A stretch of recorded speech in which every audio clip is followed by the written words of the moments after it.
Gaurko gaian pixkat kolektibo batei buruz eta lehen eskubidei buruz nolabait hitz egin, zuekin batera analizatu eta Europako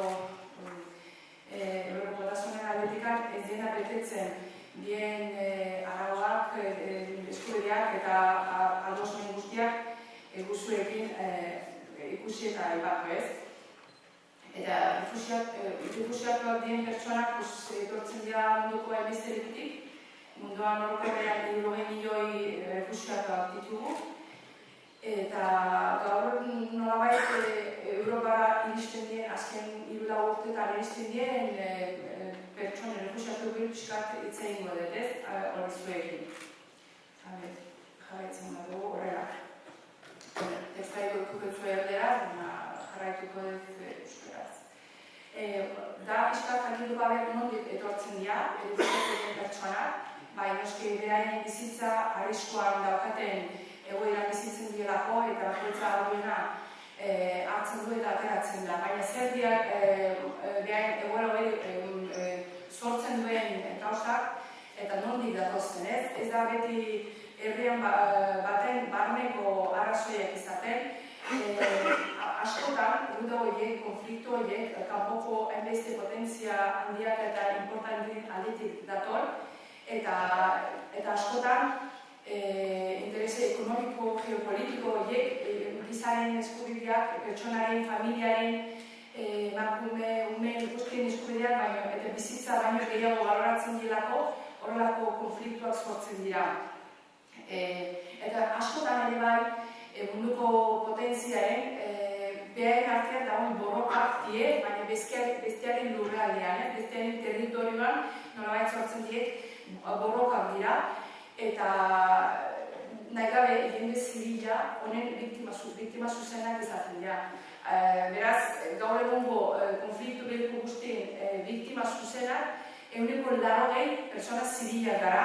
Eta ez dakiko noiz eta non tokatzeko tokatuko zaigu, baina hango jende tokatu zaie eta biktima zuzenak horrelako konfliktuak askotan botoi baten ozeango beste aldetik kudeatzen dira.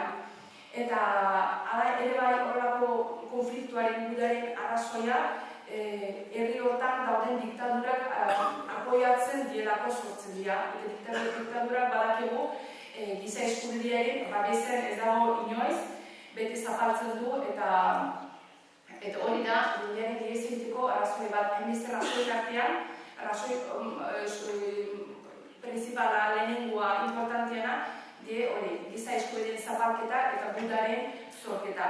Eta arrazoi oso importantia da, eta hori eskak zabalago aurkeztuko izuet, armako merkatua, nola negozioa munduan, nola aldatu da azken 4 urtetan.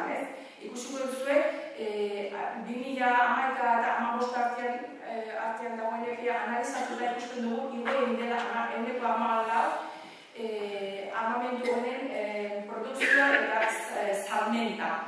Eta bakarrik honen herria baino gehiago, 2 herria ematen dute, munduko potentziak, behain artean borrokan dauden eta ez daudenak, Estatu Batuak eta Rusiak eramaten dute honen bandera, eta erostzaileak argi dago non daude, Arabia Saudita, Emirates eta Turkia, esan nahi dut, horrelako herriak alde batetik daukate behain pakiaren alde itxura operia, baina atzetik han dauden jendeai sartzen dute armamentua, konfliktu hauek bizi-bizi eta konfliktu jarraitzeko. Eta Txina ere bai sortzen da merkatu honietan zartutako herri bat, alde batetik erostzaile bezala, eta bestaldetik Asiako eta hango herriko eta hango konfliktuko armamentu ematen duen herri bezala. Eta bere herritik ihes egiten pertsonak, hartuko dugu Siriatik ihes egiten pertsonak gehien bat inguruko herrira joaten dira. Ez dira guztiak Europara etortzen, hainbeste imagine egitea eman da, pentsatzen dugu guztiek honia etorri diela, baina ez, inguruko herrira ere bai ikusten dituzu zenbakiak, Turkiara 3 milioi ziren, Libano, Jordania, Irak ere badauka kanpamentu parlamentuak, izan nahi dut, inguruko herrira asko gehiago funtziera. Honean, milioi eta piko iristen dira, baina Europako Batasunako hainbeste herri daude, proporzionalki gehiago geratu ziren inguruko herritan. Oain, aipatuko dizuet, ze lege aldetik zer daukagu ez, Europen legean, kolektibo honen refugiatuen eskubideak babesteko. Munduko lehenengo guda ondoren, sortzen da ACNUR-eko lehenengo bulegoa, ACNUR refugiatuen nolabait eskubidea babesten duen bulegoa da, baina bigarren guda ondoren, munduko bigarren guda ondoren, sortzen dute giza eskubideko deklarazioa, badakigu hori, eta han aipatzen da 14. artikuluan, zer daukate eskubidea refugiatuko babesa eukitzea, eskubidea, babestuta eukitzea, baina gero, 51. urtetan, Ginebrako konbenioa sortzen da, eta han mehatz dana eskubidea aldetik babesten dira refugiatuak, eta zeinatzen duen herrik ze beti behar daukaten argi eta garbi daukate. Hemen eredu bat jarri dizuet, ze bete behar daukate, behintzat konbenio hau betetzen da nolabait ACNUR-eri laguntzeko eta han egoteko, eta gaur egun ikusten dugu, handik ez dihoa gaia, eta gero, 3. dokumentua, New Yorkeko protokoloa, han ere bai, zabalago hartzen da refugiatuen eskubidea. Esan nahi dit, Europako asiloko sistema ditu 3 hankauek oso importantia, oso argi eta garbi usten duena, refugiatuak zer eskubideak daukate, eta herri bezala, sinatzaile bezala, Europako herri guztik, ze bete beharra dituzte gobiernuak bezala, eta abertzara egiten duten, ez?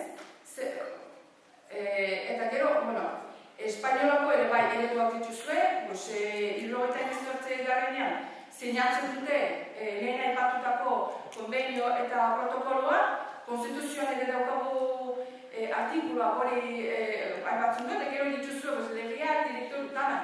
Esan nahi dut, uste gehiago ez du behar, legala dedikan, ez? Dana argi eta oso garbi dago zer egin behar dute, eta argi dut zer dute egiten gobiernuek bezala. Eta iristekoan, zer ikusten dugu, uste gizarte bezala, mediotan asko azaltzen dira ez, negoziazio inguruan zer gertatzen da, zer egin da, gizarte bezala, niretzat ikusita, eta euskal gizartean, erantzun oso dignua, oso ona eman dago, baina hori izan nolabait partxeak jartzeko, eguneko biharrak betetzeko ez, janara aletikan, jantza aletikan, baina legalki ez bada ezer egiten, gaiago ez dago aldatzerik. Eta ikusi dugu, lehenko gestioakekin, 3 urte honetan, falta zaiola Europa Batasuneri politika bakarra, asilo eta refugien inguruan.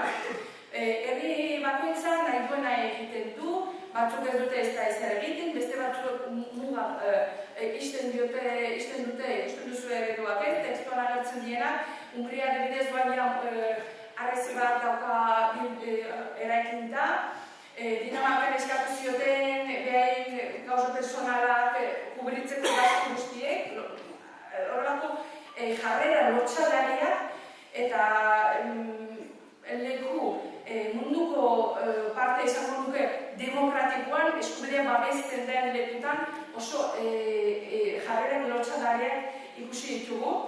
Herri bakoitzen, esan nahi lehenez, bakoitzan nahi duena egiten zuen, baina gaur egun ikusi dugu hasieratik Europako Komisioa eta komite hartzen duen erabaki batzuk boikoti egin zuten hasieratik. Txekia, adibidez, Polonia, Hungria, gaur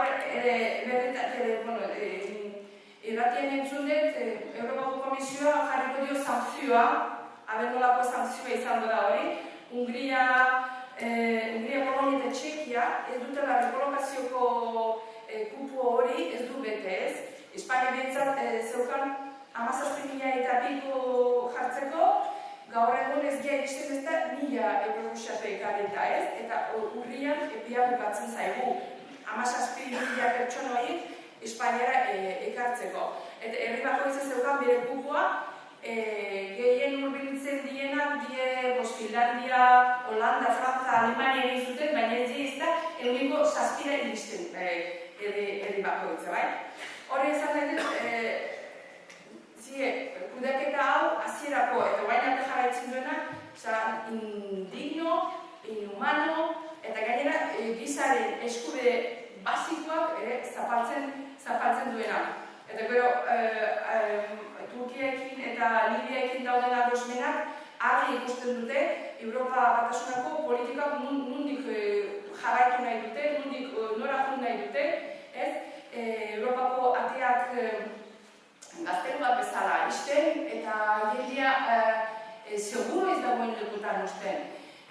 Badakigu Turkian, adibidez giza eskubideen egoeran nola dago, eta da ere esaten dute Turkia errekurtso segurua dela, giza eskubidea babesten diela, errefuxiatuak oso egoera onan egongo diela, eta badakigu argi eta garbi ez han, ez da ez Libian, ez dago, Libian adibidez esklaritu du moduan bizitzen dira, horrelako pertsonak, errefuxiatuak eta kanpotarrak emigrante erdienak zie moduko lekutan, bilduta daude eta han lanak egiten dute. Hala ere, giza eskubideak babesten duen Europako Batasuna, behar akordak egiten ditu errefuxiatuak aria zuzen eramateko. Eta honen ondorioak ikusten ditugu,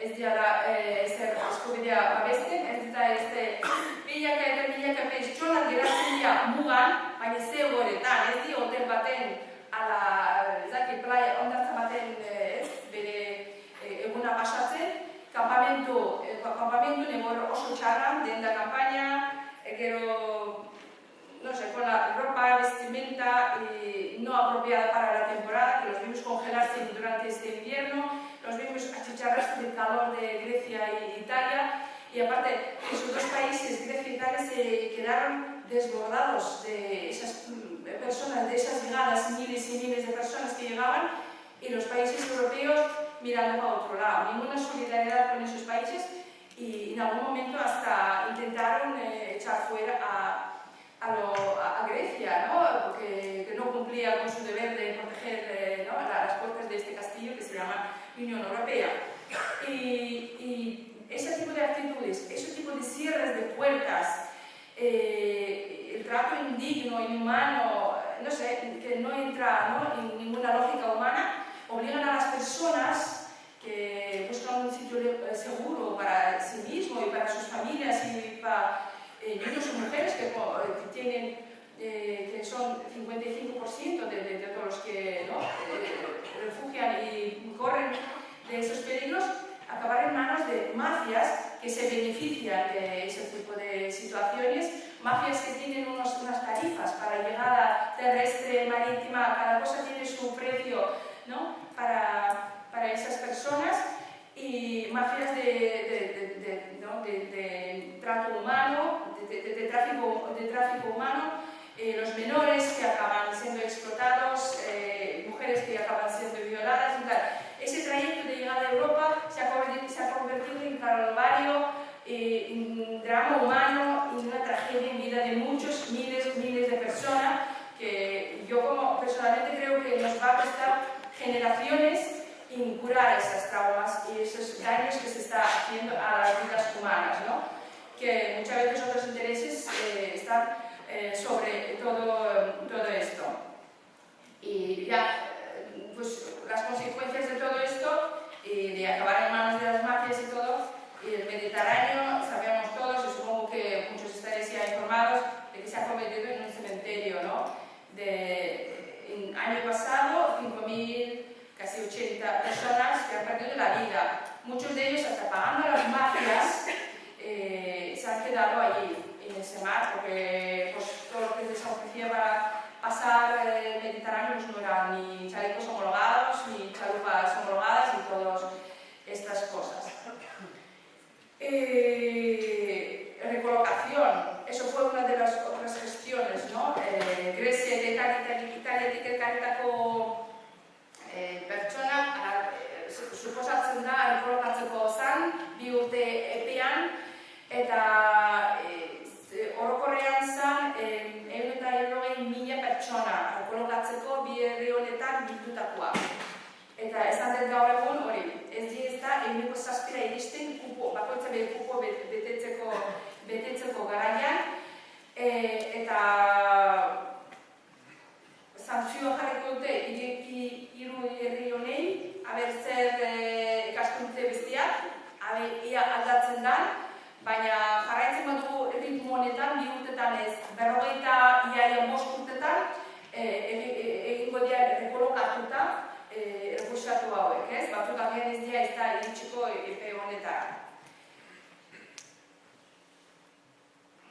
Ikusiko dugu pixkat zenbakik, nola dago asilo eta refusiatuen eskaera Europa batasunetan. Grafikoan ikusten da hori, azken urtetan igo dala eta nabarigarria, 3 urte honetan jende asko iritzen delako. Eskaeraren orokorra ematen du 1.000.000 bat eta 200.000 ingurun, orokorra. Eta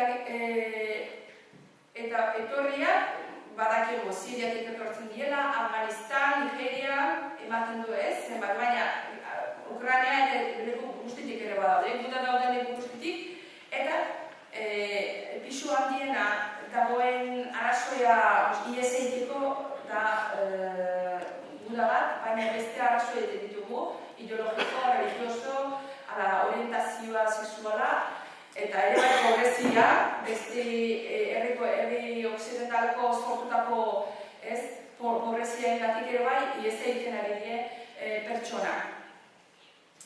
Eta erantzunak, eskaera honi emandako erantzunak, ikusten dugu lehenengo urdinak dagoena, erantzuna positiboak dira, hori 1.000.000 eta 100 inguruan erantzuna eman dute, positiboak dienak ja jaisten dira.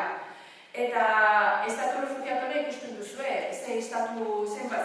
zenbatei eman diote estatu refugiatore, babesteko eskubide guztiak, lehenengo legean agertzen dien eskubide guztiak, abesten zuei babestuko diote.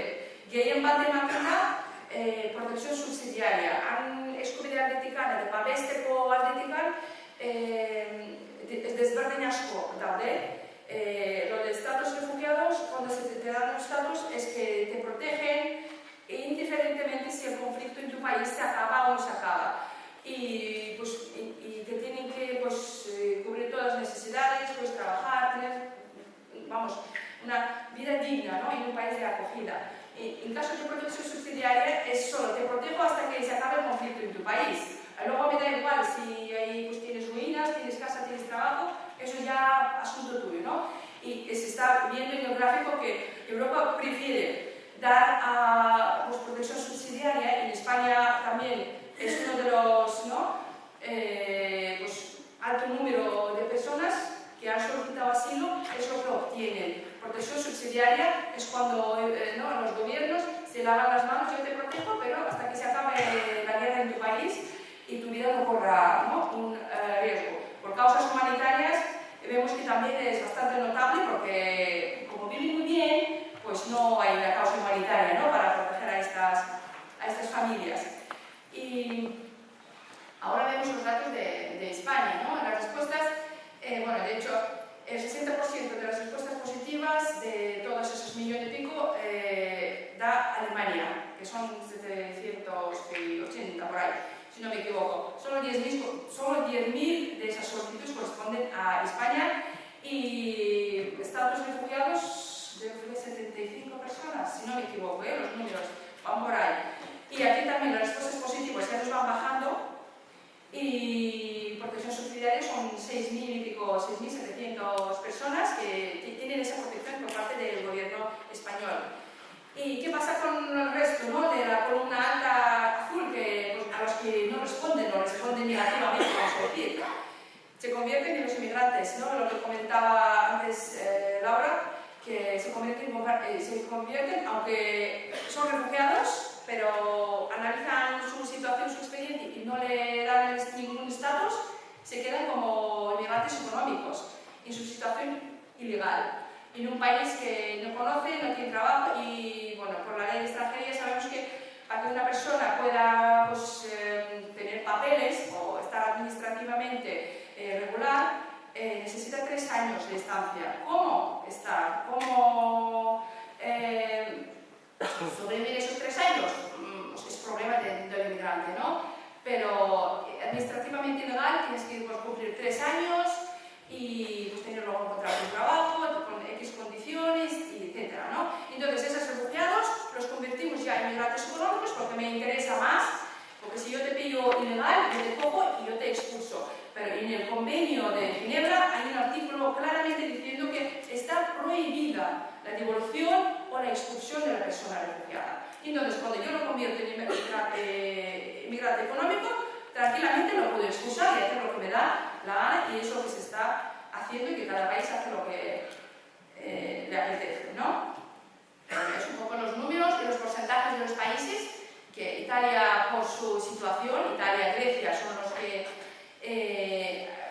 han cogido la mayor parte de estos, de solicitudes. Y un poco lo que mencioné también anteriormente con el gráfico anterior. ¿Qué se debería de hacer, ¿no? Como nosotros, como sociedad, como, bueno, hasta a nivel personal, ¿cómo ves que podría ser la salida de esa situación?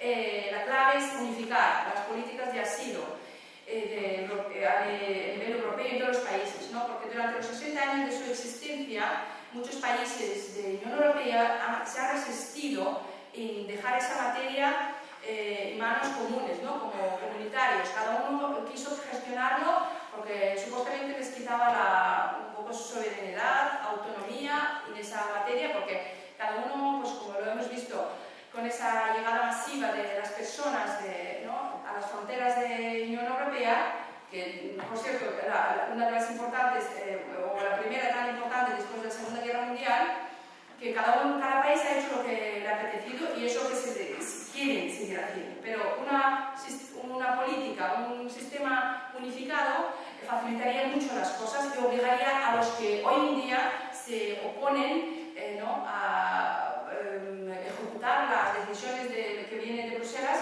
pues les obligaría de algún modo ¿no? de cumplir con esto.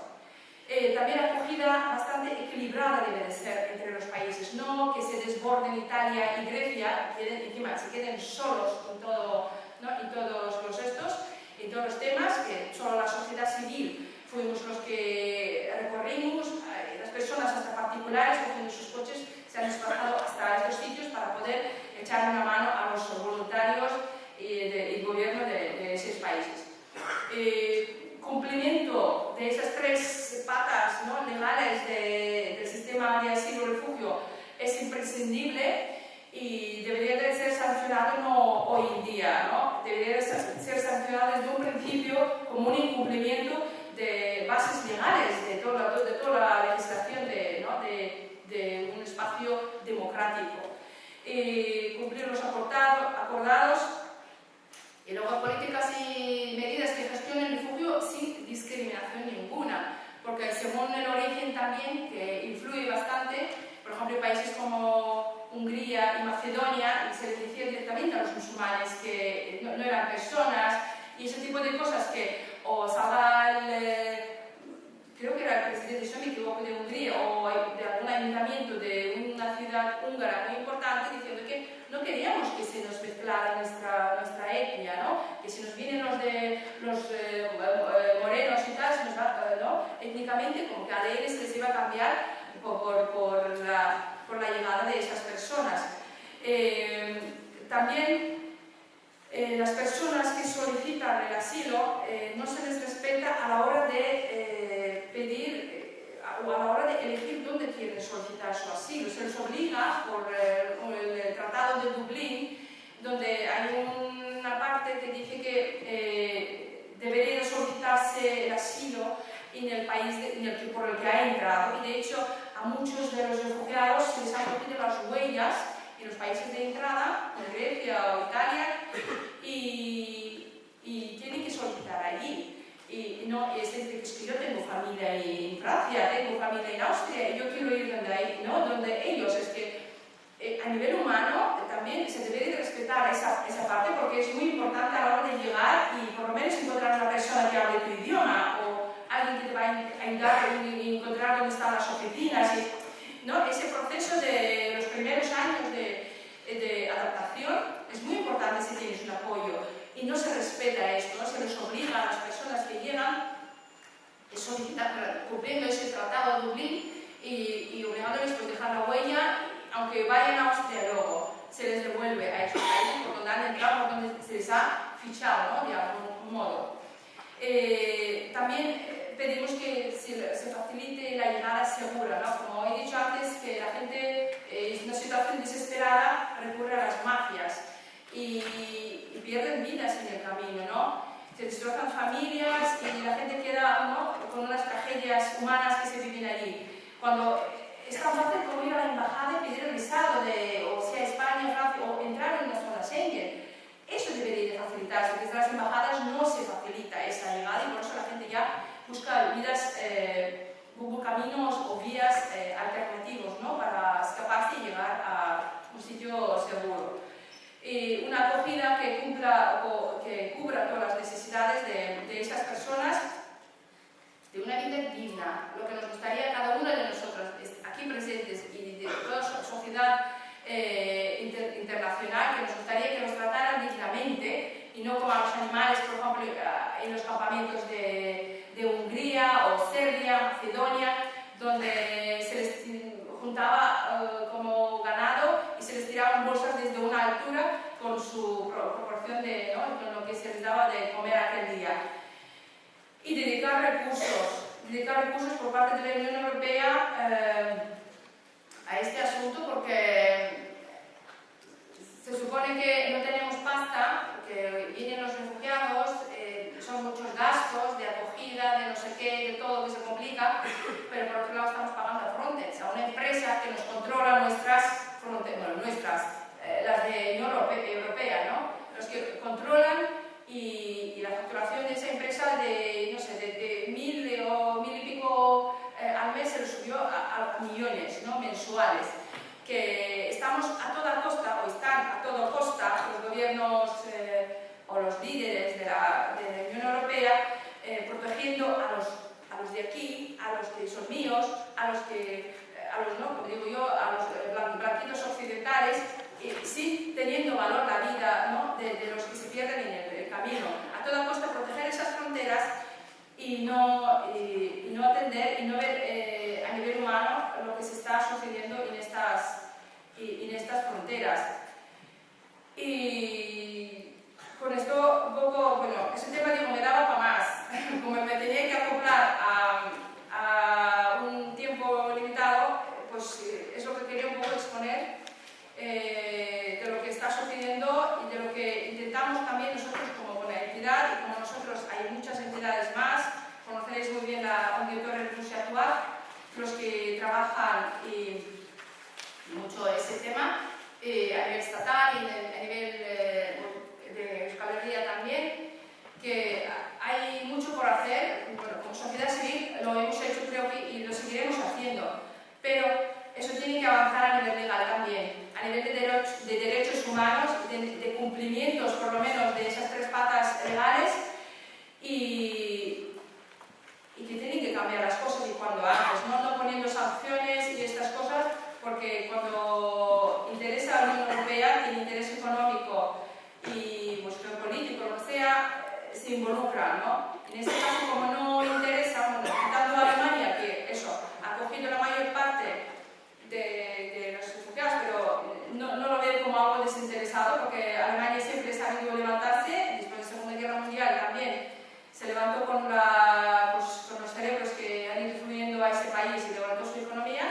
y hoy en día que también lo necesita, supo aprovechar la situación. Bueno, pues vamos a ponernos contentos por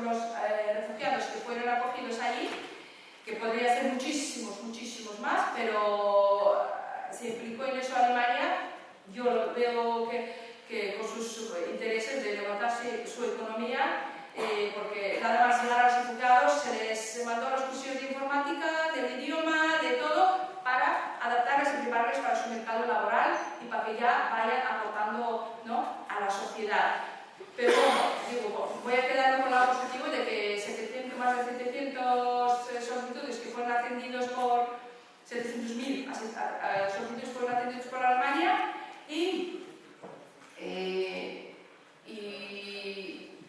pues, ¿cuántos de ellos? Ahora no me acuerdo exactamente de los números, pero mucho más alto, ¿no?, de los que ha atendido en todo el conjunto de otros países. Y esas personas, ¿no?, están ahí ubicadas y intentan vivir su vida bastante digna, pero todavía quedan miles y miles, millones y millones sin ser atendidos, sin ser sus derechos cubiertos, que se sepa muy claro de que Europa o la Unión Europea no está regalando nada a nadie. Son derechos humanos que, como cualquiera aquí presentes en esta sociedad europea, en todo el mundo tenemos. Otra cosa que no están cubiertos, no se nos lo protege de la misma manera si uno es de aquí o uno viene de una frontera o detrás de la frontera, ¿no?, detrás de esas murallas que se han construido, murallas físicas, murallas mentales, que no sé si cuál es más complicada de romper, pero derechos humanos deben de ser protegidos por cada uno, yo diría personalmente también y colectivamente, es deber de cada uno y de las instituciones más, porque son los que al final la última, ¿no?, firma en todo este trámite, y exigimos el cumplimiento de esos acuerdos y la defensa de los derechos humanos que están terriblemente vulnerados con este colectivo y con el colectivo de inmigrantes económicos también, que eso ya sería, digo, para otra intervención, pero que deben de protegerse esos derechos. Muchas gracias.